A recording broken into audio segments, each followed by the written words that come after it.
from number 2. So you should consider all the initial conditions, then find C by R, CS by RS. That would be the right transfer function. Okay, do you understand, others? Farah, right? Understand? Then after that, question number 2, what is that? Transient response. Okay, transient response means S domain. So output in the S domain is a transient response. So C capital S is equal to blah, blah, blah. That will be the transient response. Okay, and then question number 3. Well, CT. So question number 3 here is correct. The one that in Farah's file here, we assume it together. Number 3 here is true as long as the initial condition is 0. But in this case, the initial condition is not 0. So it should be refined. Okay. Okay. Any questions, others?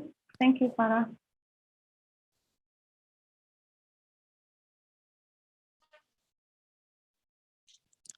If there is no question, let me stop sharing my screen.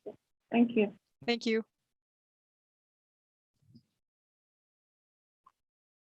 Do you have other questions or probably from other students you have given answers? No.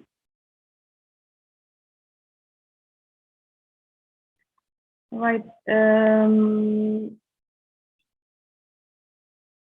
Okay, before continuing to question number 2, so today we have students from Bambang class. So Bambang, he's currently in Turkey doing his duty.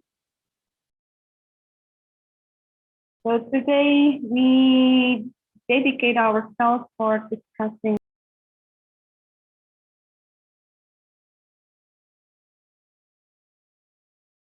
and we have a, I don't know where are you now in terms of topic from Bambang's class, but we finished with the Laplace.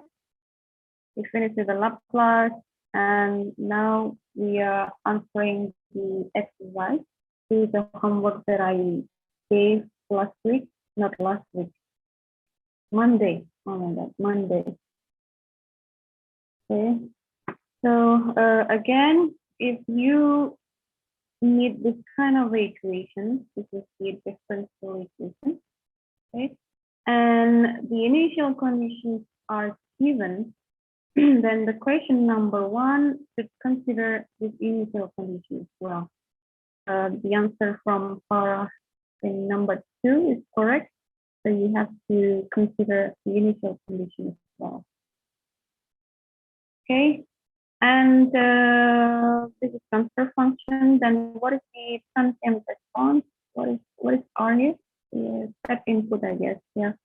Step input, so you can put 1 by S into or if the question is R, so you can replace it with simply RS. Right. So this one becomes, what is it, 2? Is it 2RS, 2RS, and so on. Okay, that's transfer function. And what is transient response? Transient response means what is CS? The output in S domain. That's it. We call it as a transient response. Transient response to the initial conditions. And here, so what is the time response? We call it time response, and also final output. Okay, regarding the final output, if the final output is when C small c when t goes to infinity. Okay, I'm going to erase this one. So let's answer the final value. So when t to infinity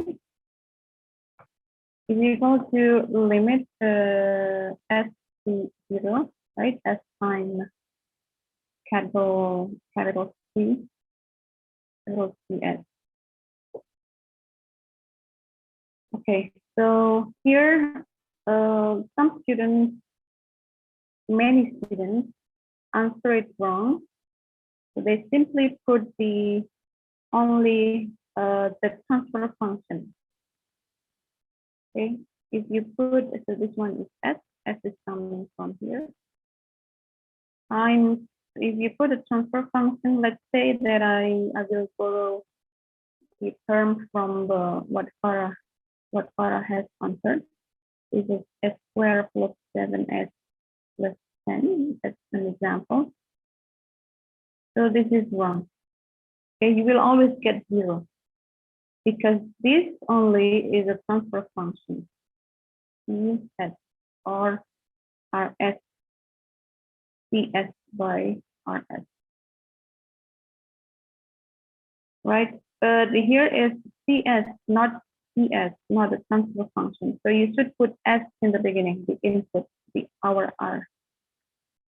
Okay, so you should put the input here in the beginning so that you can eliminate this. Then you substitute S equal to 0, this one is equal to 0, and you will find the final value. Okay, that's question number 1. Who wants to answer question number 2? So question number 2 is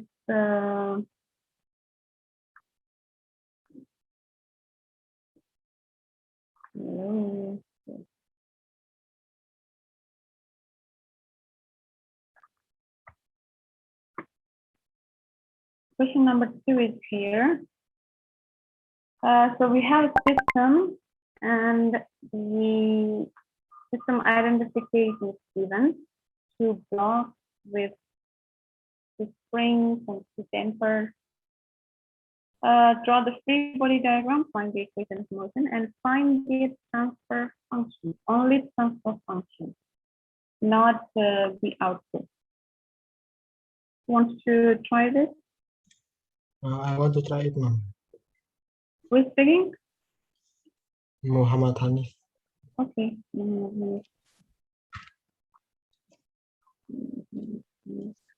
Muhammad Hanif only. Yes.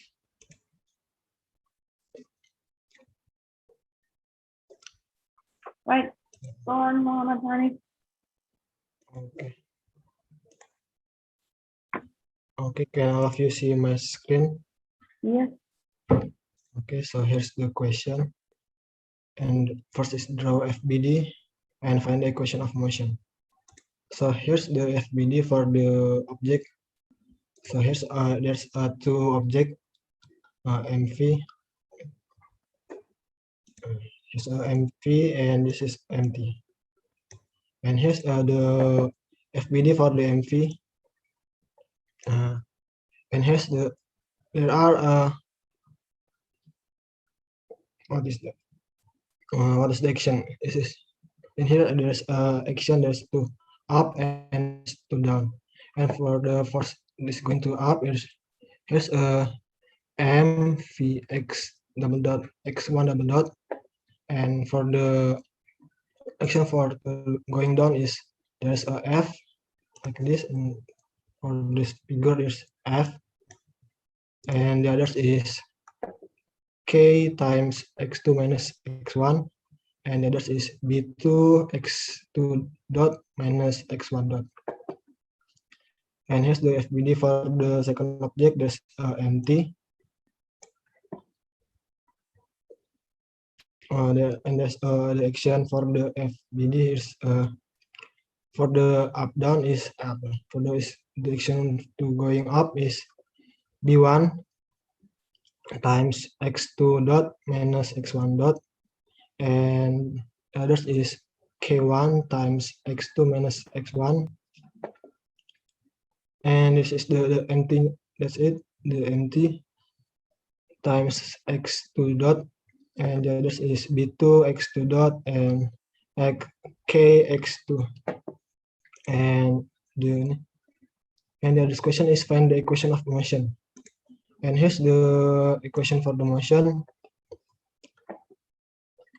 For the first one is for the first object, and here's the motion of the going up, and here's the mv x1 double dot. And because of there's other motion is going down, we can write it a minus because of the opposite direction.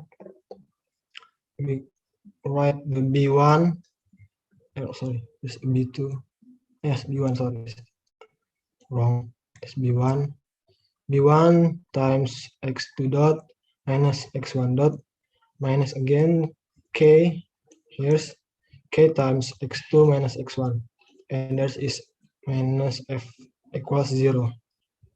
And because we want to change this f to other side, we make it, this is the equation, this mv x1 double dot plus b1 times x1 dot plus k1 x1 minus b1 x2 dot minus k1 x2 equals f. And here's for the equation for the second object. Because all of the motion is going up, so we don't need to write the minus, or so we can plus the all motion, the all of action. So the first one is mt x2 dot plus b2 x2 dot plus k2 x2 dot is k2, and plus b1 times x1 minus x2, and here's, and plus k1 x2 minus x1 equals 0.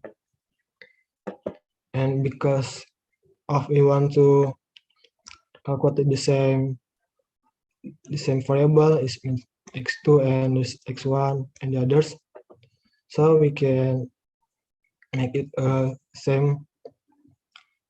So the final equation is mt x2 double dot plus b1 plus b2 times x2 dot plus k2 plus k1 x1 times x1 minus b times x1 dot minus k1 x1 equals 0. And here's the second equation. Okay, next, by using equation, first equation and second equation, I define equation of motion. So by using a Laplace transform, we can replace the x double dot and x dot to be s square by using a derivative and s. So we can change it from here and here to be here, to be this.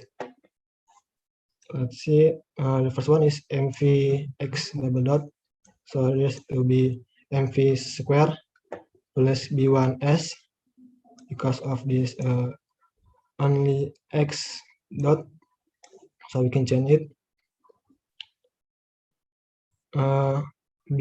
b1s plus k1 times x 1s minus b1s plus k1 times x2s equals fs, like this, equals f. And here's for the second equation, we can change it again. So the mt times s square plus b1 plus b2 times s plus k1 plus k2 times x2s minus b1s plus k1 x1s equals 4. So we can get the new equation. There's a third equation and this fourth equation. because of we want to find the x2s divided by fs, so we can find the first is the x1. So from the equation 4, we can get the x1s from this by using by change this here to the side to this, and we can get the x1s here's divide this. So the final is mts square plus b1 plus b2s plus k1 plus k2 times x2s and divide by b1s plus k1. So after this, we can put this to third equation to be this. Okay. So we can get the x1s. So we can put it to this x1s. So the mvs square plus b1s plus k1 here times this, the mts square and plus b1 plus b2s plus k1 plus k2 equal minus this b1s plus k1 this minus b1s plus k1 divided by b1s plus k1 times x2s equals fs. This. So we can get the x2s divided by fs. So the final answer is b1s plus k1 divided by mvs square plus b1s plus k1 times mts square plus b1 plus b2 times s plus k1 plus k2 minus b1s plus k square. And that's it. This is the final answer. All right. Thank you, Muhammad Hanif. Any questions? Comments? Can you go back to your free body diagram? Yes. Comments for this?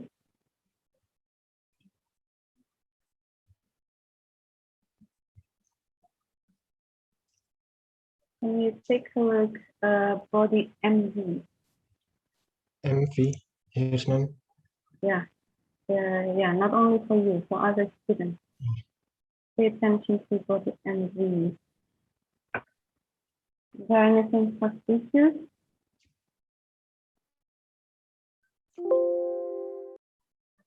Yeah, no one? So the rest of your calculation is perfect, Muhammad Hanif. It's just your free body diagram. And again, other students, all your questions depend on your FDD. So you should be careful in writing down all of this. So pay attention to body MV. The F is pushing down, okay? So the reaction from B1 and K should be to the other direction. Do you understand, Muhammad Hanif? The arrow of B1 and K should be pushing up. Oh. Yeah, because it encounters the direction from F. Okay. Other students understand? Yeah. The previous example I gave you, the F is going out. The F is going out of the box. That's why the arrow of B1 and K will be like in Muhammad Hanif's answer. Okay, because this will change all your equation of motion, of course, the plus minus. Right, so if body MP for the damping force and also for the stiffness force are pointing upward, so for body MP, it will be pointing downward. You understand, Muhammad Hanif? Yes, ma'am. For body MP, for B1 and K1, yes, yeah, B1 and K1, the arrow should be pointing downward. For body MP, for body MV should be pointing upward. Okay, ma'am. Okay, and any other questions? The rest of the computations I noticed all are perfect. That's the way you have to solve x2 by f.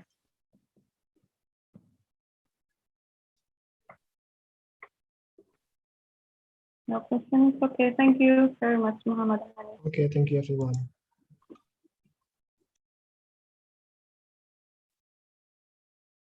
Just want to discuss so it's the third law actually, third law in Newton, the action reaction. So the examples that I gave you mostly F is pulling out, right? So that's why if there is a damper here and also a spring here, the damping force will be to the left. Because why? Because all these two forces, the B times X, K1 times X, all these two forces are trying to encounter, okay? Encounter this. So now if the body is undergone a force that pushed the body to this direction, so of course the spring will be to the other direction, trying to encounter as well. Okay, so this one is K times X, this one is X. And I think the rest you can finish it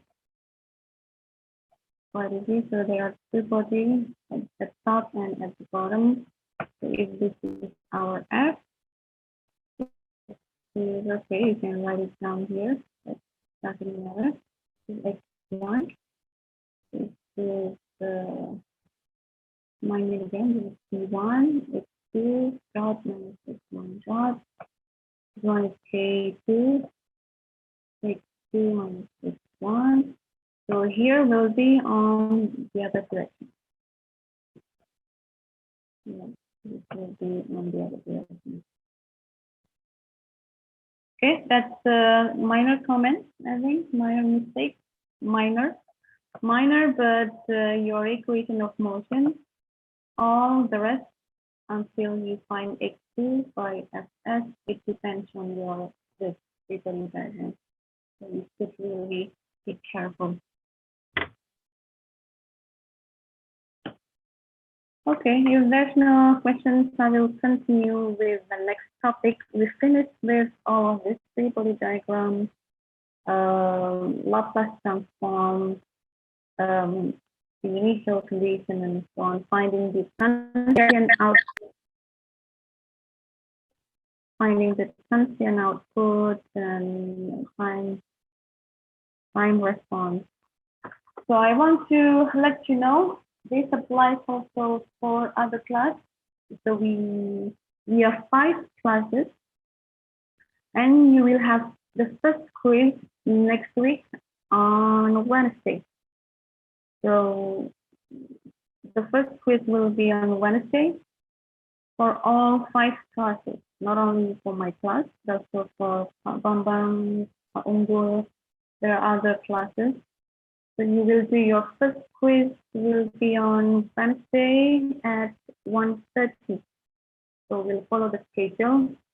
I know the schedule is 1:30, but for my class, we start at 1 for the class, for the lecture. But next week, the first quiz will be on Wednesday at 1:30. And what will be the topic for the quiz is from the beginning. What else? The beginning? Knowing the system, and then the, both translations and rotations. Derive the free body diagram, and then transform it by using Laplace, finding the time output, time response, finding the time value, and so on. So the topic is basically until today. Okay, until today exercise. Any questions? Nope, if no, then let me continue with the next topic.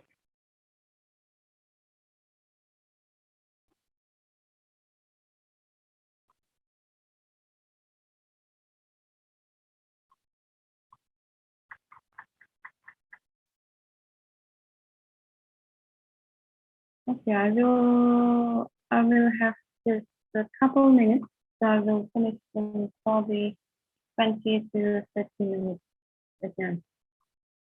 Now we'll move on to the next topic. So this topic will not be included in the quiz. This one will be included in the next quiz, the second quiz. The next week quiz will not discuss about this topic. Right, now we are moving to the time response.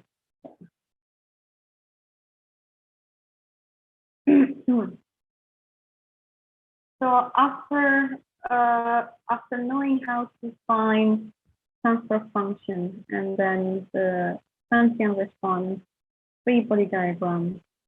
So in this topic, the objectives are how to find the time response, but in the plot, okay, from the transfer function. And number 2, how to use poles and zeros. So you will know new terminology in control. This is quite a old-fashioned actually. So you will know a new terminology that we call it as a pole and zero. And this is probably in chapter 3 or 4. So you can take a look in the book of Book of News will be in chapter 3 or chapter 4. You can check it out. And here, new terminologies that we will learn and you should be familiar with is poles and zeros. And they are used to determine the response of a control system. Okay. And the next objective will be describing the quantitatively. We have qualitative and quantitative. Quantitative means with numbers, right? Quantify. The transient response of a first and second order. So we learn the first and second order. Then also, if we meet a higher order, let's say the third degree, so S power 3 or S power 4, plus 2S squared, plus so on, this is higher degree, this is considered higher degree or higher order. Then we should be able to approximate it. To approximate a higher order.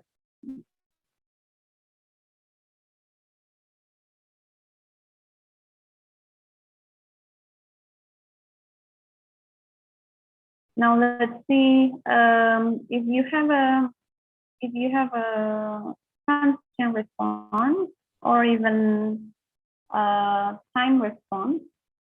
We have an example. Here. So the outward response is a combination of a force and natural response. So what does it mean? So you since that you have an equation as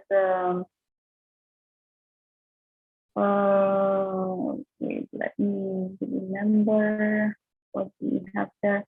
If I'm not mistaken, you have a C, let's say output. This is my gadget. We'll try it again. Let me try to remember. You have, sorry for this. So the output is it like this? 1s minus 2 by s plus 3, for example. Okay, and plus 4 by what is it? S plus 4. So now if you Laplace it, like you have here, so you have here, what is it, 1, right? And then minus 2 e to the power of minus 6e, then plus 4e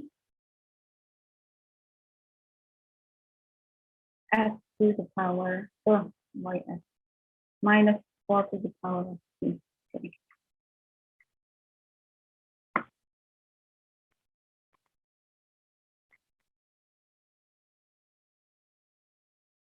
Okay, so this is what you have as an output, these two, either in the S domain or in the time domain. Okay, here is our output in the S domain, and here is the output in the time domain. So now this output or response, they are the same. So response or output, they are the same. So don't be confused. Okay. My gadget. So it's not behaving well. Okay. So response and output, they are the same meaning. So don't be confused. The output response is a combination of a force and also natural response. So which one is the forced response? So if you take a look here, the time response here, this is what we call as a force. Okay, because there's no time here. It is not multiplied with the time. So whatever the time, 1 will always be here, right? Even your t is equal to 0, your t is equal to blah, blah, blah. There should be 1 here. And the rest of this, we call it the natural response. This one is the natural response. This one is called a forced response.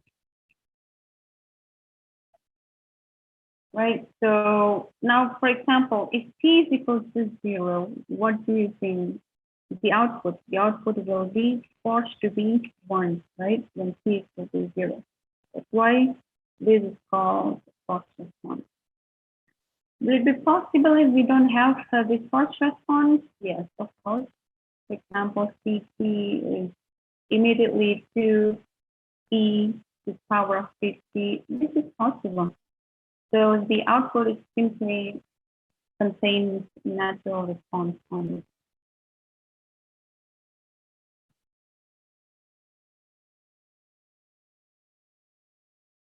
Okay, now you understand this. So the response or the output consists of two types, the forced and the natural response.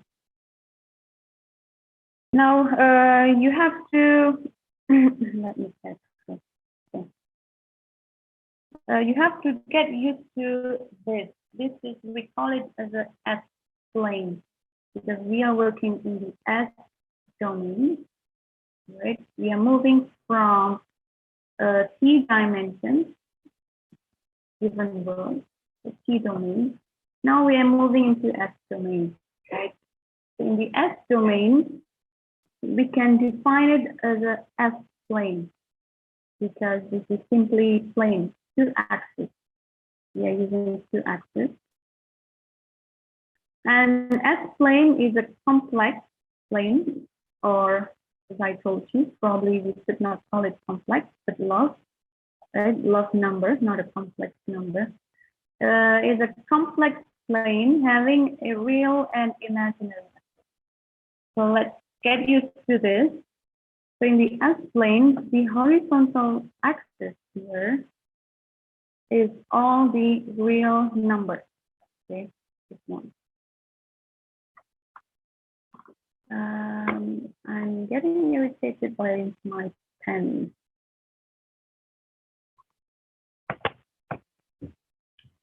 Okay, so the horizontal line here is defined by sigma. The sigma is the notation that you will use a lot. The sigma defines a real number, all the real number. And the vertical axis, j omega, pay attention to this, j omega, is called the imaginary. Okay, called the imaginary.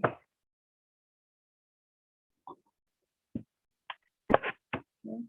So why it is the imaginary? Because remember, we have k here. So if S has a value of 2 plus 3k, so how will you plot it? So the way we plot it is, so here is our real number, here is our j omega. So 2 is positive, so it will be here 2. And j is a positive here, right? Okay. So j is here, this is 3. So here is our S. Okay, this is our S. Right. Okay, you understand? And that's the first thing you have to understand first.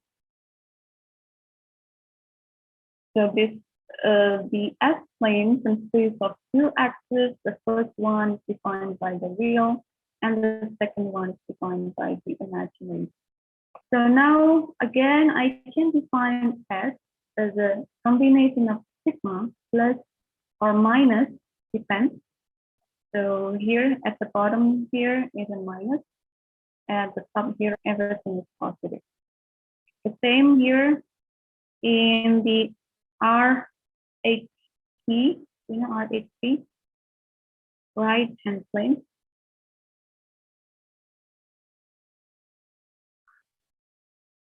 Sorry for this. So everything in the RHP is positive.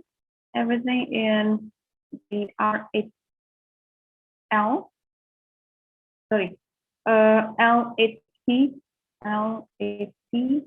is everything is negative. Okay. So now I can define S. Let's go back to the top left. S is a combination of plus minus sigma plus minus j omega. Okay. Omega is the value. This is the value.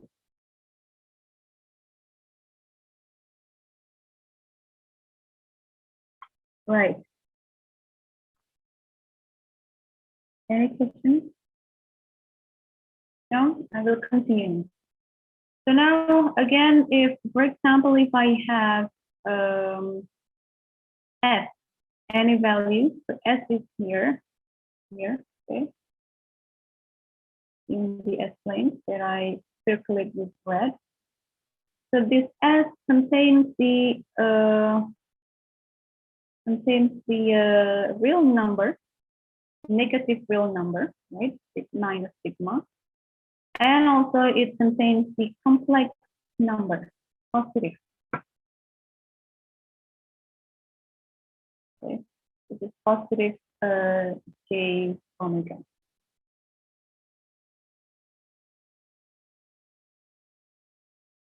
Okay. This is what you have to learn first. Then now we'll move on slowly to understand what is all this notation. So you have omega n. You have omega n. What is this omega n? And what is this symbol? This symbol is the Greek symbol, and the way you call it is zeta. Zeta. Okay. This is not epsilon. epsilon. Okay, so you have omega n and you have zeta.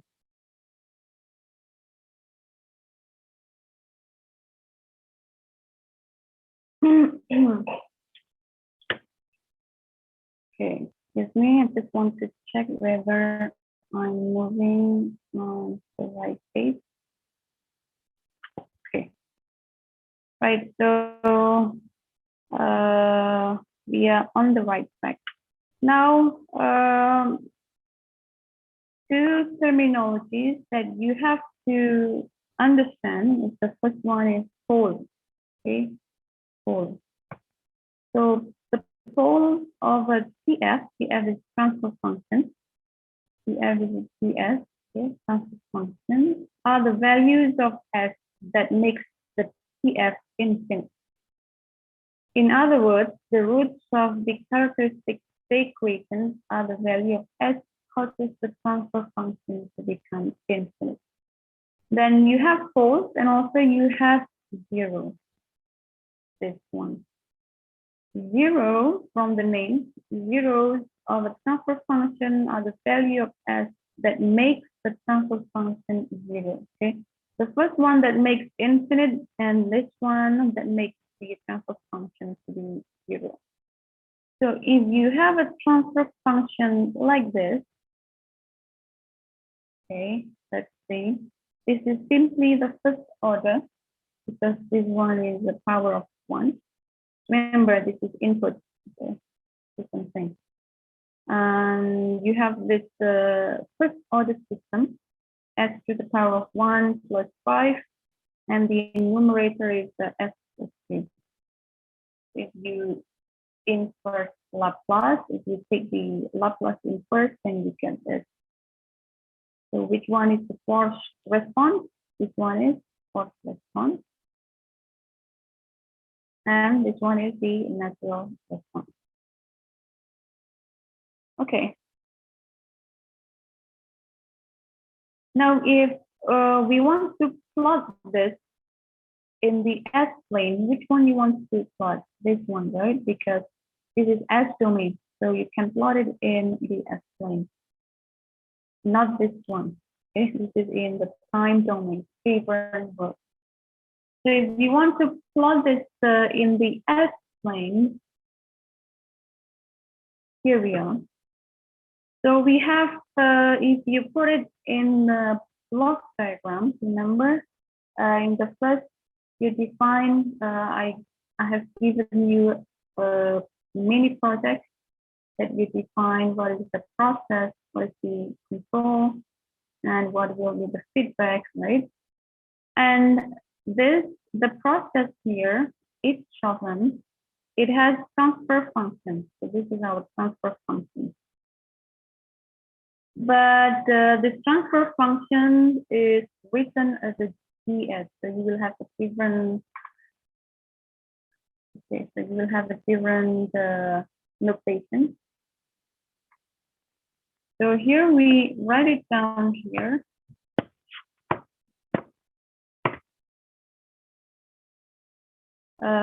S plus 2 and S plus 5. And here we see input, right? 1 by S. Okay, now which one is the pole? Which one is the zero?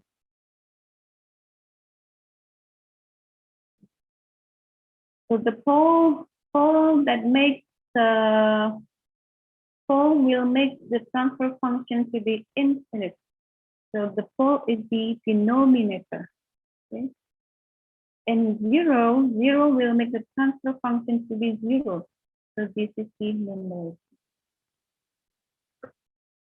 If you want to plot it in the S plane, let's take a look here.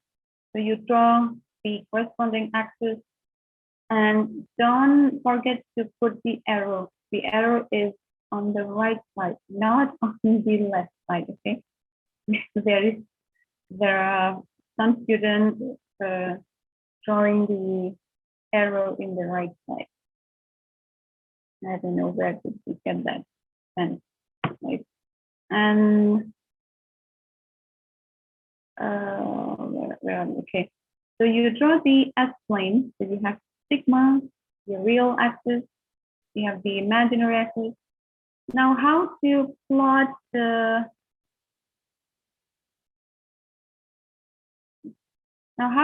this zero?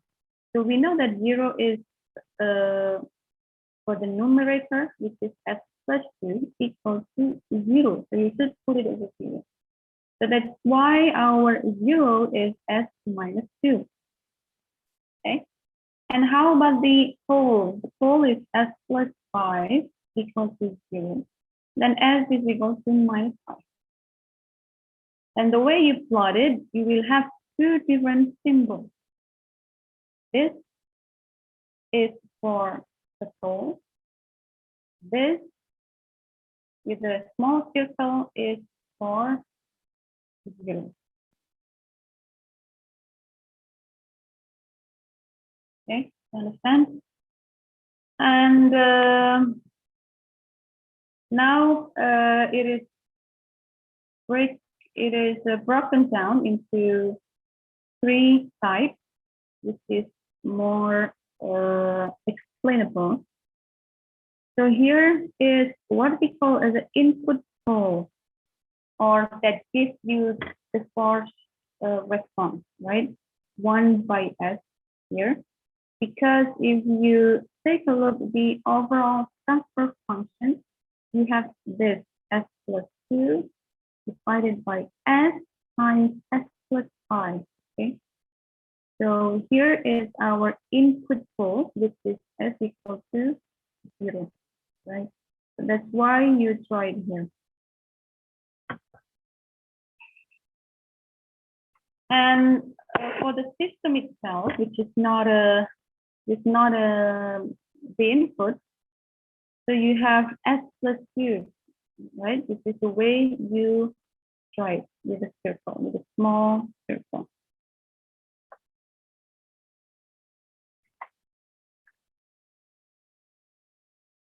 And the last one, the pole, but it belongs to the system, not to the input.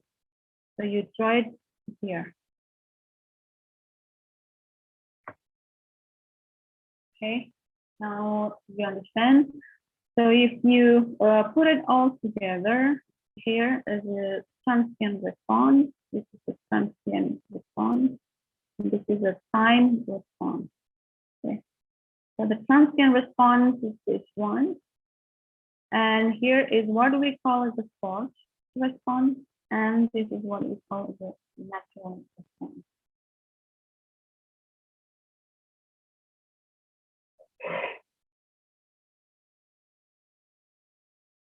So far, any questions?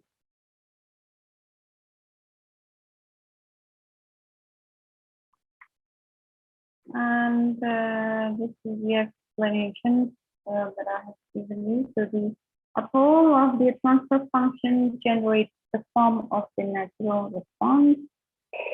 So the pole s minus 5 generates a decaying exponential form with spin electron. That's why the location of the pole on the real axis on the S-plane affects the speed of decay. And exponential to the power of -3, t decays faster than this. The pole at -3 is located further away on the real axis as compared to the pole at -3. Can we see other examples?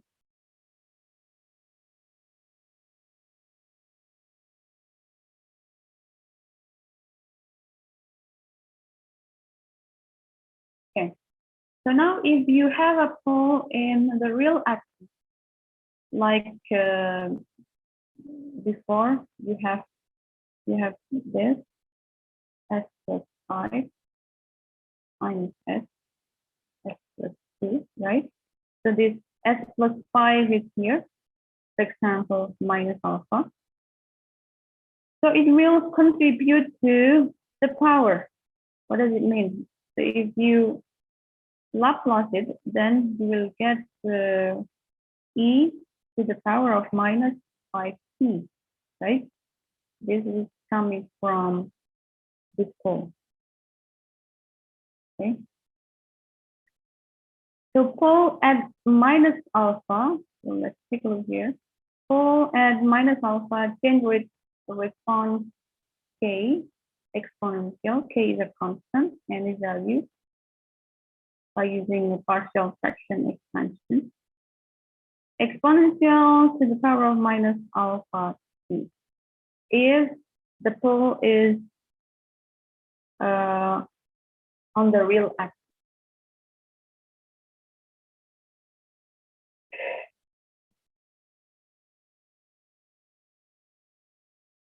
Now let's see the first simple example. We have a first order system. First order system, as I told you, S is the power 1 only. Here it is, power 1. And here is our input. We put it here. And this, we call it as a TS, not TS, okay? Because TS is, sorry for this, but TS is output divided by input, right? TS by RS. And if you consider only this one block, we call it as a G.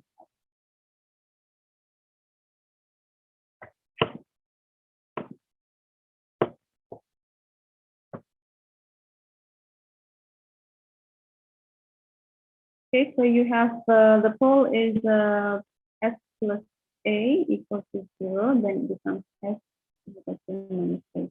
And here is our pole.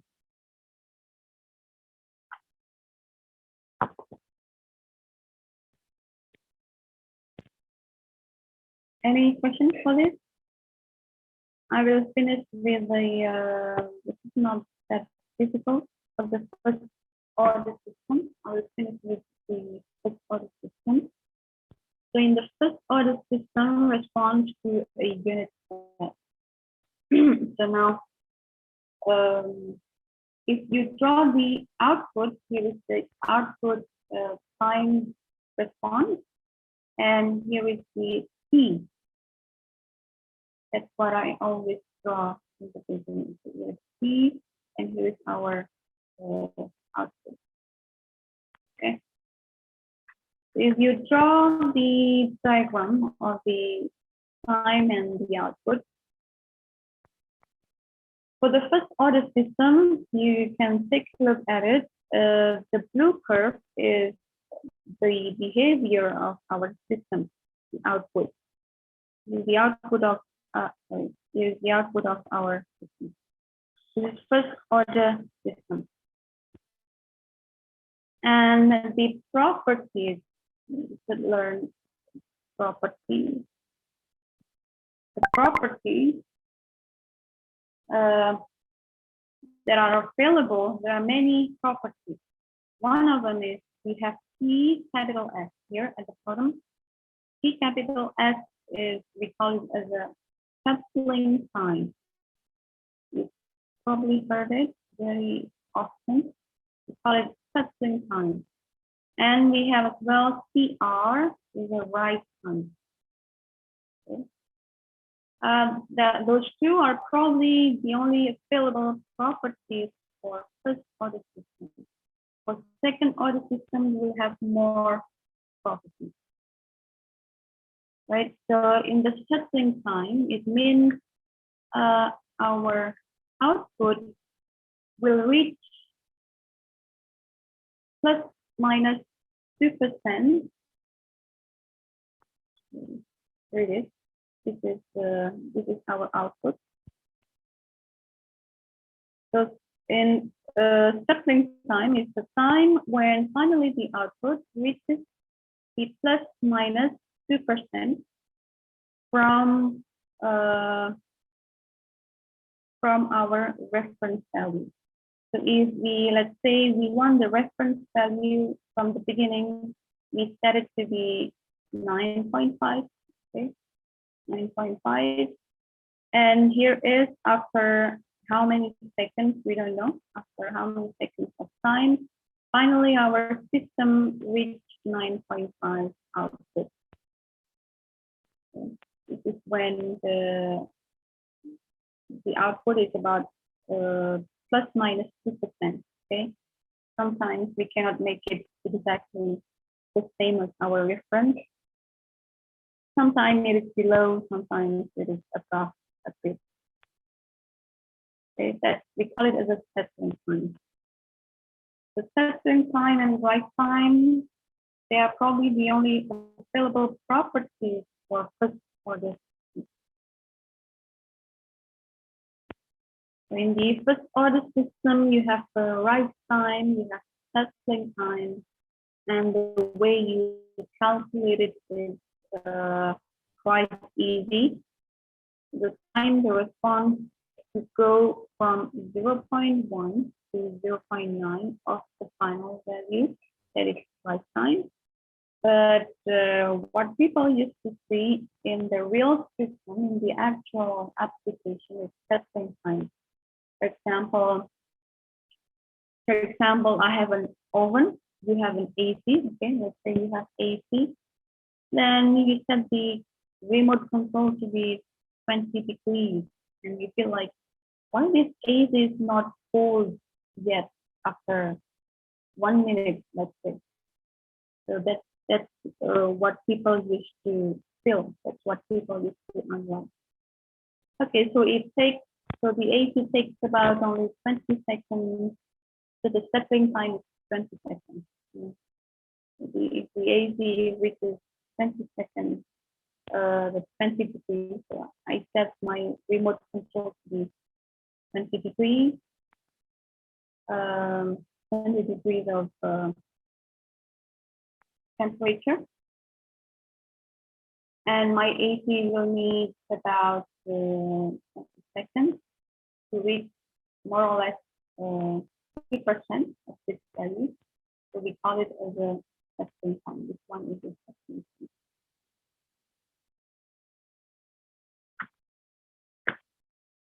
Okay, any questions?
Right, is there any questions?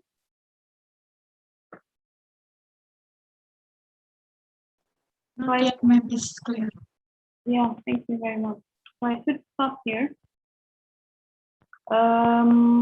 We'll meet again on Monday. We'll continue with the fifth order system. And on Wednesday, you will have your first quiz for all of you, for all 5 classes all together. You'll have you will have the first quiz. The topic is from the beginning until finding the output, the time response, function response, final value theorem, and it could be a combination of both translations and rotations. It could be only rotations or it could be only translations. Okay, I will share for the So is everybody coming for my class?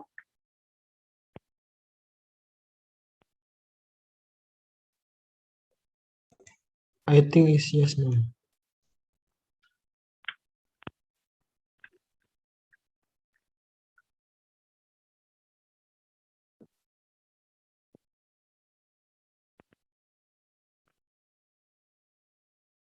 Okay, and then I will share the code.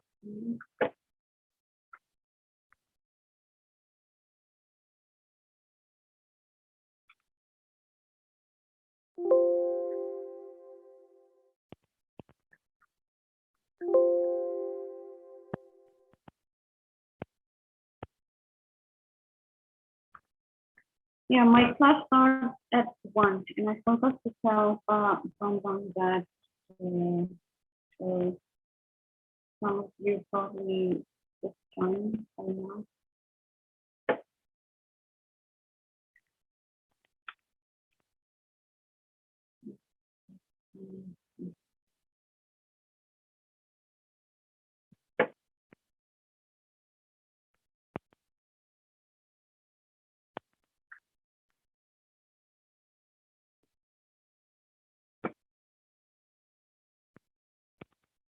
So in case in the future for Bambam's class, if he asks you to join my class, if it is on Wednesday, it'll be at 1. And if it is on Monday, it'll be at 4. Okay, in case, I don't know, when will it be.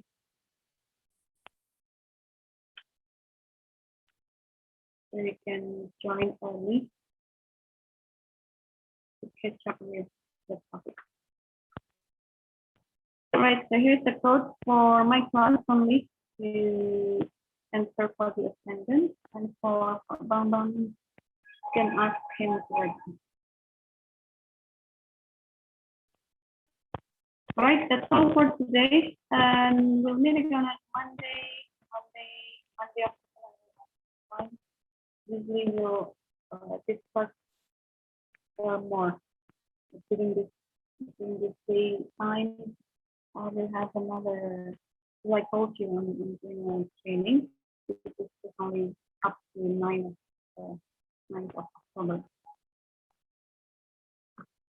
Right. Have a good day, everyone. Keep safe and healthy.